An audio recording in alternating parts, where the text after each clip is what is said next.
Hello dear student, right. तो अभी हम लोग हाउस प्रॉपर्टी में बोर्ड का पेपर सॉल्व कर रहे हैं, राइट। तो हाउस प्रॉपर्टी में ये वाला क्वेश्चन दिया है मिस्टर नागेश, ओके। तो नागेश वाला हम ट्राई कर रहे हैं। तो we have given to property, एक एसओपी और एक एलओपी। एसओपी मतलब सेल्फ ऑक्यूपाइड प्रॉपर्टी, वो खुद रहता है। एलओपी मतलब वो रेंट पे दिया, राइट। तो और बाद में अदर सोर्स दिया और डिडक्शन भी दिया, राइट। तो सब कॉलम रेडी है, तो मैं तुम्हारे लिए सम स्टार्ट करते हो, राइट। तो सबसे पहले क्या है, नेम इंडिविजुअल में क्या डाल देंगे, नेम में नागेश, स्टेटस इंडिविजुअल, प्रीवियस और असेसमेंट ईयर डाल देने का, राइट। उसके बाद क्या कर देने का मालूम है। तो सबसे पहले इनकम फ्रॉम हाउस प्रॉपर्टी में क्या लिखेंगे, जो सेल्फ ऑक्यूपाइड प्रॉपर्टी है ना, जो सेल्फ ऑक्यूपाइड प्रॉपर्टी, उसमें हमेशा इंटरेस्ट आएगा। क्या आएगा? इंटरेस्ट। सेल्फ ऑक्यूपाइड प्रॉपर्टी में इंटरेस्ट को डिडक्शन में डालेंगे अंडर सेक्शन 24। और इंटरेस्ट का जो लिमिट है ना 2 लाख है। कितना लिमिट है? 2 लाख, वो याद करना। तो आ जाओ इधर स्टार्ट करते हैं। तो जो हाउस वन है, वो अपना कौन सा है मालूम है क्या? एसओपी है, वो खुद रहता है। लेटर मतलब वो रेंट पे दिया है। तो एसओपी का ना इंटरेस्ट देखो इधर दिया है, इंटरेस्ट ऑन हाउस लोन 2010 को लिया था। कितना? 2,10,000 दिया, राइट। तो 2,10,000 अमाउंट दिया है। तो 2,10,000 थे ना, तो अपने को 2 लाख लेना पड़ेगा। कितना लेना पड़ेगा? लिमिट है, रूल्स के हिसाब से कितना आएगा? 2 लाख। तो सेल्फ ऑक्यूपाइड प्रॉपर्टी पे इंटरेस्ट ऑन लोन कितना है? 2 लाख लिमिट है, तो इसके लिए 2 लाख लिखेंगे। 2 लाख से ज़्यादा रहेगा तो 2 लाख ही लिखना है, 2 लाख से ज़्यादा नहीं लिखना है। तो हमने क्या किया है, एसओपी को सॉल्व नहीं किया, उसका इंटरेस्ट उठाया 2 लाख और डिडक्शन में डाल दिया। किसको डाल दिया? डिडक्शन में। अभी सॉल्व किसको करना है? अपने को लेट आउट को सॉल्व करना है। किसको सॉल्व करना है? लेट आउट को। तो fair rent, municipal valuation, actual rent. तो इसमें स्टैंडर्ड रेंट नहीं दिया है, और पर इसमें ये बोला है कि भाड़ा नहीं आ रहा है। तो जब स्टैंडर्ड रेंट दिया रहेगा तो ये ऐसा नहीं चलेगा, राइट। अभी इसमें स्टैंडर्ड रेंट नहीं दिया, तो इसके लिए मैं डायरेक्ट लिख दिया। तो आओ स्टार्ट कर दे। फेयर रेंट कितना बोला है? Per month. अभी इसको देखना है आपको, किसको? हाउस 2 को देखना है, ओके। स्क्रीनशॉट लेके रख लो, ओके। तो फेयर रेंट दिया 40,000 पर मंथ बोला है। क्या बोला है? Per month. तो क्या करूँगा मैं? 40,000 इंटू 12 करूँगा, राइट। तो 48, 4,80,000 हो जाएगा, ओके। फिर म्युनिसिपल वैल्यूएशन कितना दिया है? 45,000 पर मंथ। तो म्युनिसिपल वैल्यूएशन कितना दिया? 45,000 पर मंथ। तो इंटू में क्या करूँगा? 12 करूँगा। 45 को किससे मल्टीप्लाई करूँगा? 12 से। तो 5,40,000 आ जाएगा, ठीक है। 5,40,000। और एक्चुअल रेंट कितना मिला? इधर दिया है, रेंट रिसीव को बोलते हैं एक्चुअल रेंट। और इधर बोला 3 महीने का भाड़ा नहीं आया क्योंकि घर खाली था। तो पहले एक्चुअल रेंट लिखेंगे 50,000 पर मंथ। 50,000 per month. तो साल का रेंट ले लो हिसाब में डायरेक्ट। तो 50,000 लिया, इंटू मैंने क्या लिया? 12 लिया, राइट। तो 12 फायदा 60, तो 6 लाख हो गया, राइट। तो ये फेयर रेंट लिखेंगे, म्युनिसिपल वैल्यूएशन लिखेंगे और एक्चुअल रेंट लिखेंगे। फिर तीनों में कौन सा वैल्यू उठाएंगे? जो सबसे ज़्यादा है। तो सबसे ज़्यादा कौन है? 6 लाख। सबसे ज़्यादा कौन है? 6 लाख। ये हो गया तुम्हारा एक वैल्यू मिला, whichever is higher, right. फिर इसमें से क्या माइनस करना है मालूम है? अनरिलाइज रेंट, मतलब जो भाड़ा अपने को आया नहीं है। तो घर कितना महीना खाली था? 3 महीना खाली था। तो 3 महीने का भाड़ा नहीं आया, इधर दिया है देखो, वैकेंट। वैकेंट मतलब खाली था घर। कितना महीना? 3 महीना। कौन सा घर? हाउस 2, मतलब लेट आउट को सॉल्व करें ना। तो 1 महीने का भाड़ा कितना था? 50,000 था ना। तो 3 महीने का भाड़ा कितना हो गया? 1.5 लाख। तो वो 1.5 लाख क्या करेंगे? कम करेंगे, उसको बोलेंगे अनरिलाइज रेंट। क्या बोलेंगे? मतलब रेंट अभी हमारे पास रिसीव नहीं हुआ है। तो 6 लाख में से 1.5 लाख माइनस करेंगे तो हमारे पास 4.5 लाख आएगा, राइट। ये हो जाएगा तुम्हारा ग्रॉस एनुअल वैल्यू। क्या हो जाएगा? Gross annual value. फिर इसमें से फॉर्मेट क्या बोलता है? तीनों में बड़ा उठाया, जो भाड़ा नहीं है माइनस किया। फिर municipal tax paid by owner minus करेंगे। क्या माइनस करेंगे? Municipal tax paid by owner. तो क्वेश्चन में दिया रहेगा तुम्हें से fair rent, municipal valuation, rent receive, municipal tax paid by owner.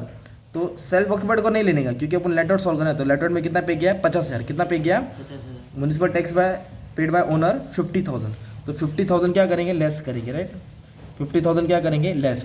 तो 4.5 लाख में से 50,000 गया, तो जो वैल्यू बचेगा ना 4 लाख, वो तुम्हारा होगा नेट एनुअल वैल्यू। क्या हो जाएगा तुम्हारा? Net annual. किसको सॉल्व कर रहे हैं हम लोग? लेट आउट से। जो वैल्यू है इसमें तो म्युनिसिपल टैक्स पेड माइनस करके अपन को एनएवी मिला, राइट। फिर compulsory standard deduction under section 24। तो हाउस प्रॉपर्टी का डिडक्शन किस में आता है? अंडर सेक्शन 24, ये याद करना। तो कंपलसरी कितना % डिडक्शन लेने का है? Standard deduction 30%। किस पे लेने का है? एनएवी पे। तो 4 लाख पे 30% निकाल के रख देने का, राइट। तो 4 लाख पे 30% निकाल देंगे तो 1,20,000 आएगा। कितना आएगा? 1,20,000। डिडक्शन मतलब माइनस करना है ना। और क्या माइनस होगा? Interest on house loan. Interest on loan नहीं, सिर्फ हाउस लोन। इधर दिया है देखो, interest on house loan let out. Let out का कितना दिया है? 40,000, वो भी डिडक्शन में आएगा। फिर आप बोलेगा अरे सर ये 2,10,000 दिया है उस सेल्फ ऑक्यूपाइड का, तो उसको अलग से लिख दिया ना पुण्य हाउस 1 में। और 2,10,000 दिया था। कितना था? 2,10,000। तो लिमिट कितना है? 2 लाख। और जो लेट आउट है ना, लेट आउट मतलब जो रेंट पे दिया, उसका इंटरेस्ट कितना भी रहेगा? डिडक्शन में आएगा। पर जो सेल्फ ऑक्यूपाइड है उसका सिर्फ 2 लाख है, 2 लाख से ज़्यादा नहीं। इधर लिमिट नहीं, कितना भी लिख सकते हैं। बट इधर कितना अमाउंट दिया है 40, इसलिए मैंने कितना लिखा 40। तो 4 लाख में से दोनों क्या करेंगे माइनस करेंगे। तो 4 लाख क्या था नेट एनुअल वैल्यू था, स्टैंडर्ड डिडक्शन 1,20,000 वो माइनस किया और 40,000 इंटरेस्ट ऑन लोन वो भी माइनस किया। तो जो बैलेंस बचा तुम्हारा 2,40,000, ये क्या है मालूम है 2,40,000 तुम्हारा लेट आउट से आया है। कहाँ से आया है लेट आउट से।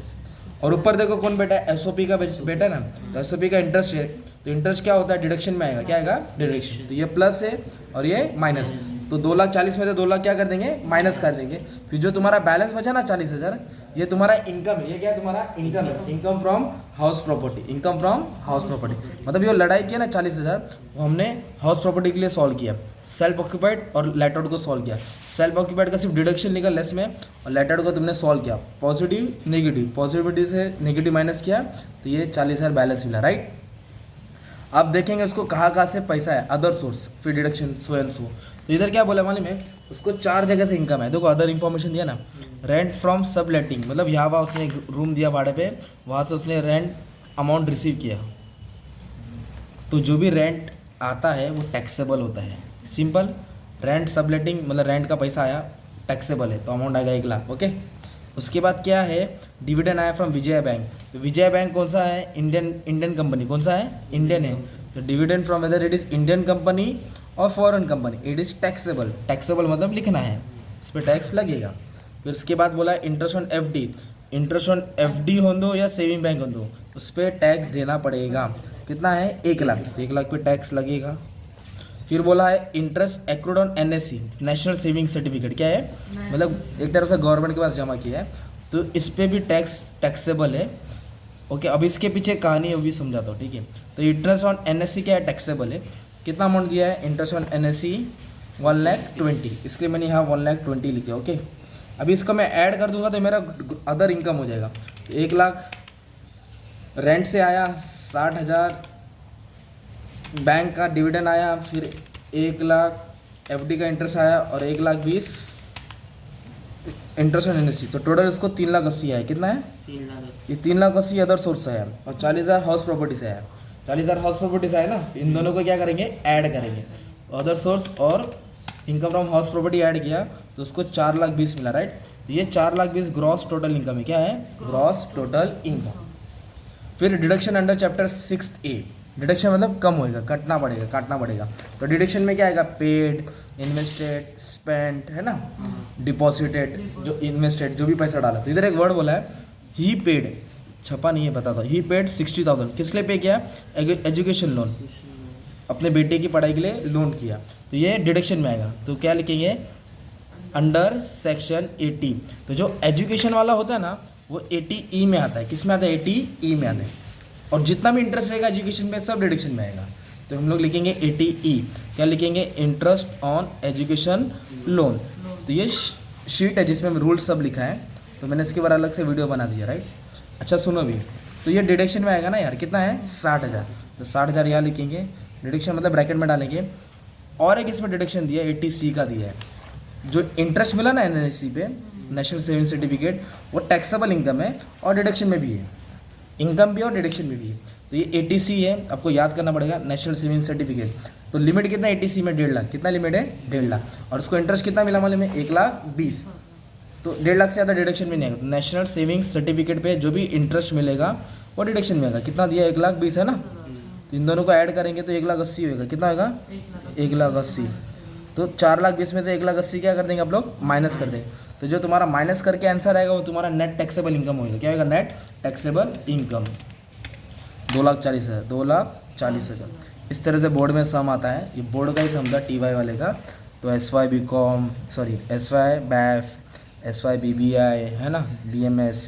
तो क्वेश्चन है भाई, किधर भी किसको घुमा फिरा के चेंज होके आएगा, ऐसा क्वेश्चन था, 15 मार्क का क्वेश्चन था, ओके।